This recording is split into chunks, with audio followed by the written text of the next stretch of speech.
પાસે એક વ્યક્તિ ગયો અને કીધું કબીર લગ્ન કરાય કે ન કરાય? એટલે કબીર કીધું કાલ 12 વાગે મારે ઘેર આવજે. એટલે ઓલો અધૂરો ઘડો હોય ને એ વધારે સલકાતો હોય. સાંભળજો આ વાત કે કબીર લગ્ન કરાય કે ન કરાય? તો કે કાલે 12 વાગે મારે ઘેરે આવજે. એટલે ગયો ધોમી કાર તડકાનો કબીર ની ઘેરે. હો કબીર કામ કરતા હતા ત્યાં જઈને બેસી ગયો કે બોલો હવે કબીર તમે મને કહેતા હતા ને કે કાલ મારા ઘેર આવજે, હું આવી ગયો છું, લગ્ન કરાય કે ન કરાય? તો કે અહીં બેહ ની રાતે. એટલે બેઠો. કબીરે પોતાના પત્નીને એમ કીધું કે સાંભળ્યું? તો કે હા, એક પાણીનો ગ્લાસ આપી જાવ ને, પાણીનો લોટો. કબીરના પત્ની હળપ કરતા આવી અને પાણીનો લોટો અહીંયા મૂકી ગયા. થોડી વાર થઈને તો પાછો બોલ્યો કે હવે કયો નહીં કબીર? તો કે તને કઈ સમજાણું નહીં? તો કે નહીં. તો કે બે હજી.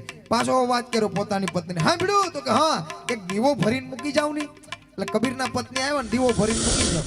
ઓલો માટી હજી બેઠો પૂછે કે હવે તો કયો? આ તમે પાણી પીવરાવ્યું, દીવો ભરીને તમારા પત્ની મૂકી ગયા, હવે કયો લગ્ન કરાય કે ન કરાય? તો કબીરે કીધું કે હજી નથી સમજાણું? તો કે નહીં. તો કે મેં મારા પત્નીને કીધું કે પાણીનો લોટો આપી જાવ. તો કે આપી ગયા? તો કે હા. તો કે અત્યારે દિવસ છે કે રાત? તો કે દિવસ છે, હરણના માથા ફાડે એવો તડકો છે. તો કે અત્યારે કઈ દીવાની જરૂર છે? તો કે નહીં. એ છતાંય મેં મારા પત્નીને એમ કીધું કે દીવો ભરીને મૂકી જાવ. તો મૂકી ગયા ને? તો કે હા.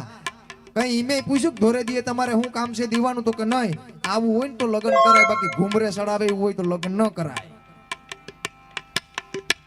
સમતાનો દોર સાધી બંધારણ દીધા બાંધી.